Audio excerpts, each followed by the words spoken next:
Ahoj všichni, vítám vás u dalšího videa. Moje jméno je Lukáš a dneska se společně podíváme, kam se vydat v Evropě v létě za turistickou dovolenou. Jdeme na to.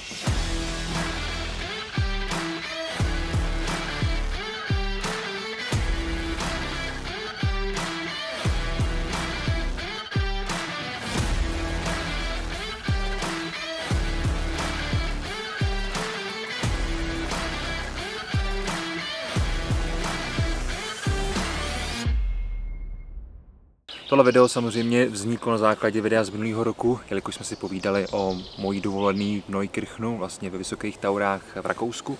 A tohle video mělo relativně velký ohlas, tak jsem si řekl, že bychom na to mohli navázat a říct si, kde vlastně můžeme v té Evropě trávit jakousi turistickou dovolenou. Ať už se jedná o něco rodinnějšího, ať už se jedná o nějaký jednodušší výšlapy nebo turistiku zkrátka tohohle charakteru a samozřejmě i o ty feraty jako takový, protože většinou v každé té lokaci se dá od každého trošku najít. I když tam nemáte třeba úplně prostředí pro feraty, tak se dá někam dojet v dojezdové vzdálenosti a tak dál, ale to si vždycky povíme.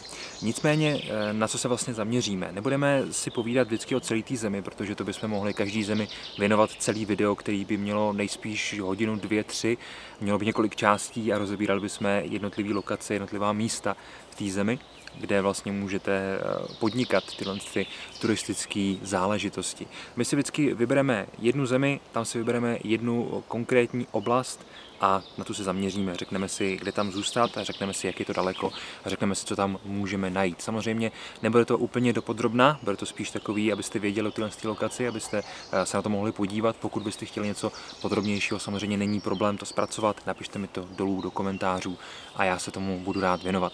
Jak tohle video vzniklo? Vzniklo tak, že jsem si začal psát s různýma lidma, s různýma kamarádama, známýma, který po té Evropě jezdí. Vzal jsem svoje místa, vzal jsem jejich místa, nějakým způsobem jsme to vytřídili a řekli jsme si, hele jo, tohle má smysl, tohle to uděláme, na to se zaměříme a tak dále. Takže věřím, že z těch základních míst v Evropě, o kterých se dneska něco povíme, si něco vyberete, pokud ne, tak samozřejmě budeme pokračovat dál. Tohle video bude mít 2 části, první část vyjde teda dneska se zaměříme na blízkou Evropu, oblasti kolem Komína, než to tak řeknu, dojezdová vzdálenost 500, 600, 700 km a budeme si povídat o Slovensku, Německu, Rakousku, Švýcarsku, Itálii. Příště se podíváme někam trošku dál, že zajedeme si až do Švédska, do Skotska a tak dál, ale to nechám až na tom příštím videu. Záměrně se nebudu v tomhle videu zaměřovat na Českou republiku. Tím nechci říct, že by Česká republika za to nestála. Česká republika je nádherná, máme tady spoustu turistického vyžití, ať už v nějakých nižších pahorkatinách, anebo samozřejmě v Krkonoších a trošku vyšších pohořích, ale věřím, že každý, kdo chce začít s turistikou, by měl začít kolem Komína, nemusí se vydávat hnedka někam daleko, může zkrátka vzít batoh a vylízt z jakýkoliv města kamkoliv a hnedka se může jít někde projít, ať už jste v Praze, ať už jste v Liberci, ať už jste kdekoliv. Takže určitě tím nechci říct, že Česká republika za to stojí a kdo nebyl pořádně tady po Čechách, tak by si myslím, že by neměl nikam výjíždět a nejdřív byste to měl projít pořádně tady, protože tady to je opravdu spousta a když chcete zažít nějakou přípravu třeba na nějaký Alpy nebo něco takového, můžete vlítnout do Krkonoš, tam je opravdu těch převýšení spousta a dá se tam opravdu toho do těch nohou našlapat taky spousta. Ještě poslední věc, než začneme, čemu se nebudu věnovat, tak jsou ceny. Nebudu rozebírat hotely a podobné věci, protože to je opravdu bezpředmětný. Některé lokace nabízejí takovou tu třeba zamrkárt, jako je v Rakousku, že máte slevy opravdu na všechno. A některé lokace naopak to nenabízejí, některé jsou dražší, některé jsou levnější, některé hotely jsou dražší, některé zase levnější. A můžete zůstat pod stanem nebo přespat v autě zadarmo, a nebo samozřejmě můžete si zvolit nějaký hotel, někdo má rád třeba to proložit nějakým wellnessem, 2-3 dny chodit, jeden den si odpočnout, zase 2-3 dny chodit, to je na vás. Jo, tohle tady rozbírat nebudu, spíš se opravdu zaměříme na to, kde, kam, jak je to daleko a co se tam dá vidět. První lokace jsou samozřejmě Vysoké Tatry, bez těch našich východních sousedů by tohle video ani nikdy nemohlo vzniknout. Vysoké Tatry jsou zhruba 650 km od nás, je to asi 7 hodin cesty, záleží pochopitelně kam jedete. Nejvyšší bod je Gerlachovský štít, který má nějakých 2654 metrů, takže to už je docela vysoko, nicméně na ty nejvyšší body nemůžete chodit sami.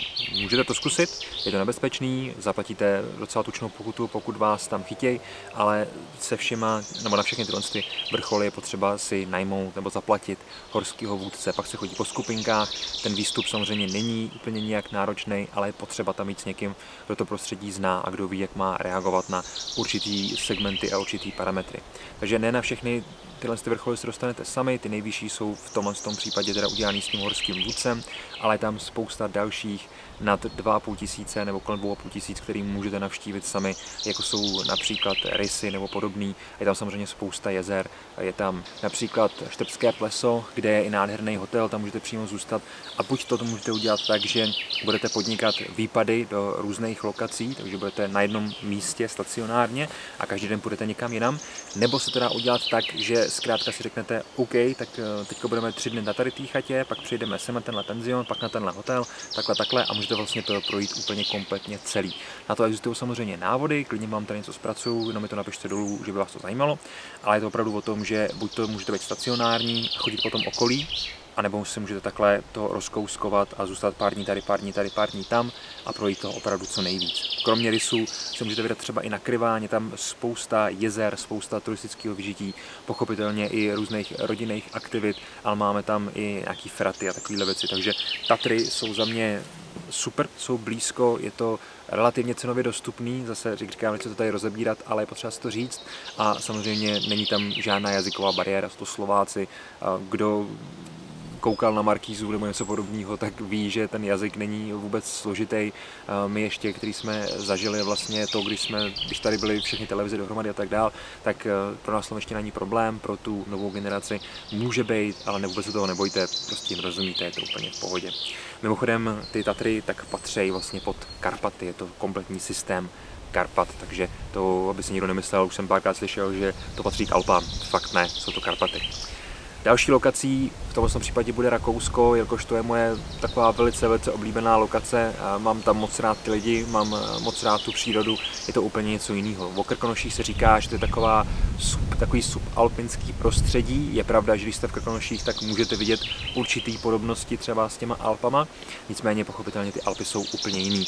Konkrétně potom se budeme bavit o tom místě, kde jsem byl vlastně minulý rok, o Neukirchnu, nebudu se tomu úplně dlouho věnovat, nahoře Fíčku, tak nechám video, kde to rozebírám do hloubky, ale je to teda Neukirchen, je to hlavní město, kde jsme se vlastně zdržovali a o tom teď jsme podnikali výpady, ať už do Přiletářských Alp, které jsou vlastně jakoby směrem na Innsbruck, je to zhruba hodina a půl cesty, takže tam v pohodě dojedete. Super na Rakousku je, že opravdu tam vyjedete, hnedka tam máte rychlostku a jedete. Budeme si za chvíličku povídat o Dolomitech, tam je to maličko jinak, a v tom Rakousku je fakt všechno hrozně blízko. Dojezdová vzdálenost do těch vysokých Taur, Tauern, jsou to vlastně ten národní park, kde ten Neukirchen je, kde je i Großglockner, Großwendeger a tyhle všechny hory, tak je nějakých zase 7,5 hodiny, záleží kudy, kam jedete, jako chytnete dopravu a je to asi za nějakých 620 km přímo až vlastně do toho Neukirchenu, kde jsme byli. Jak jsem říkal, nejvyšší bod tedy Großglockner, 3800 metrů, 3798 je to přesně a ten komplex pohoří těch vysokých Taur tak pochopitelně patří do Alp. Ty Alpy jsou zkrátka nádherný. Co tam můžete podnikat? Můžete dělat různý výlety všude okolo, můžete se tam koupit nebo dostanete třeba v hotelu Sommercard, tam máte autobusový, vlakový spoje, máte tam dokonce i nějaký taxíky, máte tam lanovky, máte tam v tom všechno, buď to zlevněný nebo zdarma. Samozřejmě, když pak vyjedete z té oblasti těch vysokých Taur, tak už to zdarma není právě v tom Zillertalu, a nebo když jdete třeba na Großglockner, tak tam se dá vlastně dojet až na takovou krásnou panoramatickou vyhlídku a tam můžete okolo chodit až vlastně k tomu Pasterze Glacier, až k tomu ledovci, který tam je. O téhle lokaci bych mohl mluvit fakt hrozně dlouho. Pokud budete chtít feraty, jsou tam samozřejmě feraty. Pokud budete chtít vysokohorské treky, vůbec není problém. Pokud budete chtít nějakou rodinnou zábavu, dá se vyjet nahoru lanovkou, dolů pak takovým systémem různých takových bobových skluzavek, dojet až dolů, ty jsou zadarmo, dole si jenom půjčíte takovou podložku, na který budete jezdit, opravdu tam se najde pro každýho něco. Můžete tam lítat na křídle, na padáku, co vás napadne, tak tam můžete dělat, protože je to opravdu dělané pro tu turistiku. Takže když budete budete chtít se zaměřit na něco fakt jako náročnějšího, vylízt někam vysoko, není to problém. Když budete chtít podnikat něco na pohodu, taky to není problém. Opravdu vysoký taury jsou hodně dělaný pro ty lidi. Je to samozřejmě i zimní lokace, podle toho poznáte dobrou lokaci, že když je tam vyžití v zimě, vždycky je tam vyžití i v létě a tyhle ty části jsou na tom živí, takže tam jsou příjemní lidi, velice příjemné restaurace, kde dobře vařejí, proto mám jako Rakousko maličko radši. Když se vydáme od Rakouska směrem do leva na mapě, doprava, kdybyste tam stáli, tak dorazíte do Německa, konkrétně potom do Bavorských Alp. Dojezdová vzdálenost zase z České republiky, já to vždycky beru z Liberce, teda tyhle vzdálenosti, protože jsme z Liberce, nebo já jsem z Liberce, tak je nějakých 620 km, zhruba 7 hodin cesty. Nejvyšší bod Bavorských Alp je Zugspitze, ten má 2692 metrů a je to podobně jako v Rakousku Großglockner, tak je i Zugspitze jakoby nejvyšší bod v Německu, Großglockner nejvyšší bod v Rakousku. Pokud by se budete chtít zaměřit na nějaký konkrétní město, tak určitě Berchtesgaden, doufám, že to říkám správně to jméno, je to město, který je opravdu zaměřený na turistický ruch tohohle charakteru, to znamená na outdoorové věci a tak dál. Odtamtud zase můžete podnikat výpady. Bavorské Alpy jsou opravdu plný krásných vrcholů, tím, že nejsou tak vysoký, tak většina z nich je dostupných klasicky turisticky trekově. Nemusíte hnedka na sebe brát nějaký úvazky a někde se jistit a tak dál, překonávat nějaký ledovce a podobné věci. Takže tam je to opravdu v tomto případě parádní, zase ať už nějakou vysokohorskou turistikou nebo zábavou pro celou rodinu a podobnýma věcma. Pokud vás zajímají zámky a chcete se zaměřit spíš na tohle, najdete tam Neuschwanstein, což je vlastně asi jeden z nejhezčích a nejikoničtějších zámků, možná bych řekl i na světě. Opravdu vždycky, když je někde fotka zámku, tam bývá tohleto a pochopitelně, pokud jste, jak bych to řekl, nadšenci do druhé světové války, abych to tady úplně nějak nezabil, tak můžete navštívit Orlí hnízdo, který vlastně dostal Hitler ke svým 50. narozeninám a tam se můžete dát kafe, cokoliv, je to vlastně taková kavárnička nahoře, nádherný výhled, nádherný panoramata, určitě taky doporučuji navštívit. Samozřejmě zase je to Německo, Němci jsou, řekl bych, pověstný svým pohostinstvím, protože mají super jídlo, mají super pivo, mají super řízky. Zkrátka, co tam budete chtít, to si tam můžete dát. Opravdu, co se týče jídla, co se týče přístupu, tak tady v těch oblastech vůbec není problém. Ty Bavorské Alpy jsou moc pěkný, přirovnal bych to nejspíš k nějakým nízkým nebo vysokým Tatrám, jelikož to prostředí je tam velice podobný a pochopitelně máme tam spoustu krásných jezer, krásných údolí a zase spoustu věcí, které se tam dají dělat a které tam můžete vidět.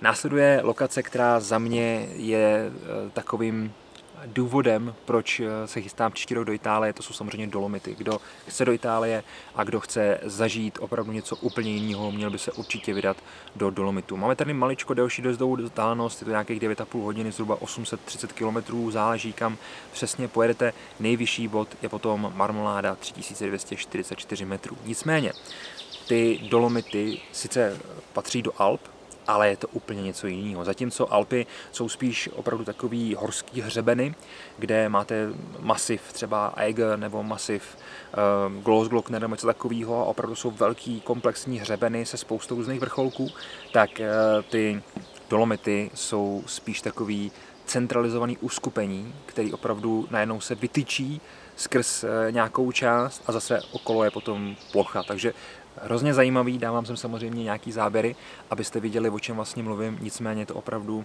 něco jiného a člověk to musí vidět. Za mě jedno z nejkrásnějších míst na této planetě právě Dolomity. Tak počkal jsem, až nám přijde mrak, jelikož nám pak to slunce trošku kazí záběry. Nicméně, pokud chcete zůstat v nějakém městě, určitě je to Bolzano, což je takový dost velký turistický středisko.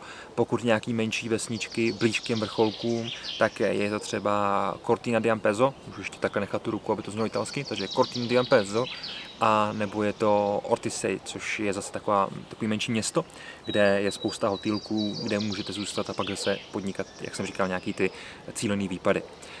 Co se týče vzdáleností, rád bych řekl, že v Dolomitech je všechno blízko a ono to není úplně pravda. Ono to je sice 20-30 km, 40-50, což je blízko relativně, když najdete na dálnici, tak jste tam za 20 minut.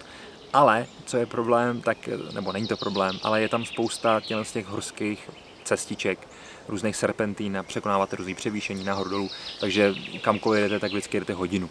Což není problém, ono to za to stojí, ale i tak si myslím, že je to něco trošku jiného zase třeba než v tom Rakousku. Pokud bych tady měl zmínit nějaký konkrétní výlety, protože jsem se zase bavil s člověkem, který tam byl, tak je to určitě výlet na Sesedu, což je neuvěřitelný skalní uskupení. Dávám si nějaké fotky, protože to je paráda, to by mělo být na seznamu každého člověka, který chce vidět co nejvíc v životě, tak by měla být právě Seseda. A pak samozřejmě i Tricimni di Lavaredo, doufám, že to se říkám správně, Seiser Alpe di Siusi, určitě je to hike naprosto krásný a máte tam i spoustu jezer, je tam třeba Lago di Breves, což je nádherný jezero, je to opravdu ikonická fotka, jak říkám, spousta věcí kam jít, spousta věcí co dělat a ty Dolomity tou svojí podstatou jsou opravdu nádherný. Možná vás bude zajímat, že v těch Dolomitech je vlastně spousta ferat, je tam opravdu spousta cest, kde se dá vyžít tímhle tím způsobem, tímhle tím směrem. A je to samozřejmě kvůli první světové válce, kde právě v těch Dolomitech se odehrávala spousta bitev a dlouhý roky se to tam drželo, takže italská armáda byly nutné samozřejmě si vybudovat různé bezpečné cesty, zajištěné cesty, kudy se můžou ty vojáci pohybovat. Takže spousta těch ferat využívá buď to z části, nebo jsou kompletně celý založený právě na těch vojenských cestách. Mimochodem to vás pochopitelně vede k tomu, že je tam opravdu spousta různých pevností a pomníků, co se týče té první světové války, takže tam zase je vyžití, ať už turistický, tak rodinný, tak i samozřejmě historický. Ty oblasti, které jsme tady říkali, mají většinou velice komplexní sadu aktivit, kterou můžete právě podnikat. No, pojďme se posunout od Dolomitů, pojďme se posunout směrem na západ, pojďme se posunout do švýcarských Alp. Švýcarské Alpy za mě, Alpy jsou krásný celý, některé části jsou opravdu víc krásný než zbytek těch krásných Alp a ve Švýcarsku to platí. Konkrétně potom je to oblast okolo městečka, který se jmenuje Grindelwald, není to ten záporák z fantastických zvířátek, nebo jak se to jmenuje, ale je to vlastně město, který je přímo u skalního uskupení Eiger, což je jedna z nejsmrtelnějších stěn, vlastně, které se nacházejí v této oblasti, možná i v celých Alpách. Tam zemřelo opravdu mnoho lidí, než to byli schopni vylízt.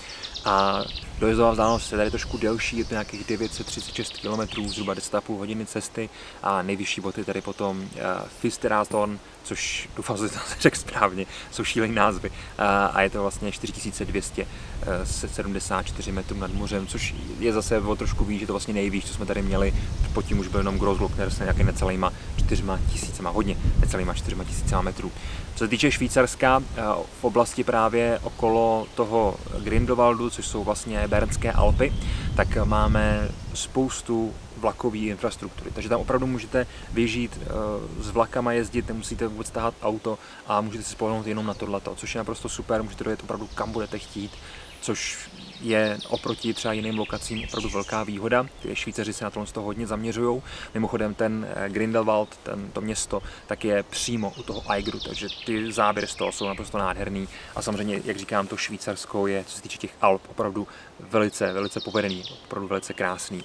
Co je na Švýcarsku takovým mínusem, tak je pochopitelně cena, protože tam je všechno mnohem dražší, nejsou tam eura, jsou tam švýcarský franky, což nám to zase posouvá někam trošku jinam. Je tam drahý pivo, je tam drahá doprava, je tam drahá nafta, je tam drahý všechno, je potřeba s tím počítat. Říkal jsem sice, že se nebudu věnovat cenám, nicméně tady jde o to, že komplexně celá ta země je podstatně dražší než zbytek těch, který jsme tady řekli. Ono, jestli to jsou celé Alpy, jestli to jsou Vysoký Taury, jestli to jsou Dolomity anebo Tatry, ty ceny tam jsou dost podobné. Je to zvláštní, že třeba na Slovensku jsou dost podobné jako třeba v Itálii, ale je to zkrátka tak, protože je to furt turistická oblast, ale to Švýcarsko je pochopitelně znatelně dražší. Na to je potřeba myslet. Pokud se chceme bavit o tom, co se tam dá dělat, zase je tam spousta různých treků, spousta různých hajků, jednodenních, třídenních, jak budete chtít, spousta oblastí, kde se můžete ubytovat, to není naprosto žádný problém, ale co je super, tak ty Švýcaři opravdu mají zmáknutý takový ty jiné aktivity, kromě toho trekkingu. Oni můžete si projít například pod ledovcem, máte různé ledové jeskyně vykopané a podobné věci, což je naprosto super a ne všechny ostatní okolní země na to vždycky myslejí. Takže tady tou infrastrukturou, tou vlakovou se dostanete všude, kam potřebujete a jak říkám, je tam spousta různých jeskyní, například můžete dojet do vnitřku hory, do útrop hory, tam projdete takovýma štolama, vyjedete nahoru, tam se můžete projít po ledovci a zkrátka takovýchhle věcí je tam spousta v tom Švýcarsku, což je super. Samozřejmě ty ceny potom za ty různé vlaky, za ty různé gondoly, které jezdí nahoru dolů, jsou relativně dost velký. Můžete zaplatit 60-70 euro za jednoho, ale to je potřeba si zjistit, až tam pojedete, abyste věděli, s čím vlastně máte počítat. No přátelé, tohle bylo relativně dlouhý video, já jsem zvědavý, jak to tady všechno nastříhám s těma záběrama, už nám zase leze sluníčko, snad to nebude vadit. Nicméně, probrali jsme si tady Švýcarsko, Německo, Rakousko, Itálii a Slovensko. Řekli jsme si, kam se dá dojet, jaký jsou ty hlavní města vždycky v těch lokacích, které jsme si vybrali. Teď už je na vás, jestli tomu věnujete nějakou pozornost, nějaký svůj čas, abyste vlastně z toho dostali maximum těch informací, nebo samozřejmě pokud vás bude zajímat komplexně nějaká oblast, kam se chystáte, nebo jaká by vás třeba zajímala příští rok, klidně mi to sem pinkněte a já se na to podívám a rád třeba zpracuji něco dalšího. Nicméně v navazujícím videu, který vyjde zhruba do 14 dnů, se podíváme na tu vzdálenější Evropu. To znamená, podíváme se na Skotsko, nejspíš tam bude Island of Skye, to znamená ostrov Skye, který je naprosto parádní. Určitě tam bude Švédsko, nejspíš Národní park Abisko, protože to je zase paráda, a nějaký další lokace. Chtěl bych se podívat i na Slovinsko, protože na Slovinsko se často zapomíná a přesto je tam spousta krásných jezer a spousta krásných přírody. Pochopitelně každá země má svoje, ale jak jsem říkal, my jsme si tady vybrali 10 konkrétních a na těch 5 následujících se podíváme příště.